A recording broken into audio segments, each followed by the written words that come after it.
Umapila si Pangulong Rodrigo Duterte sa mga komunistang grupo na itigil na muna nila ang pakikipaglaban sa gobyerno habang umiiral ang gulo sa Marawi City. Ngayon, iba na ang sitwasyon. Kaya pag kinalaban mo yung polis ko, pag binaril mo yung sundalo, kalaban talaga tayo. Kung magbarilan tayo, di magbarilan. Yan ang ano ko niyan. But can you just stop fighting for a while? Kapag nanalo ang mga terorista at manaig sila sa buong bansa, walang magiging pwesto ang mga komunista sa anyay political space. Kinundi na rin ng Pangulo ang anyay double-faced approach ng mga komunista ukol sa usapang pangkapayapaan o usaping ceasefire. Bukod sa panawagan para sa mga komunista, nagbabala rin ang Pangulo sa mga may balak na sumira sa bansa.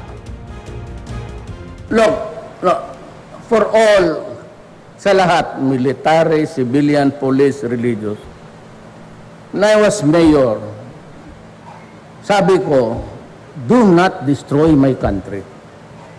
Do not deprive us of our young children. Yan ang pag-asa namin kinabukasan. Sabi ko, do not destroy my country because I will really kill you. At totoo talaga yan. So, gusto ko, karoon na, ano ko, kada ako baril. Yung to,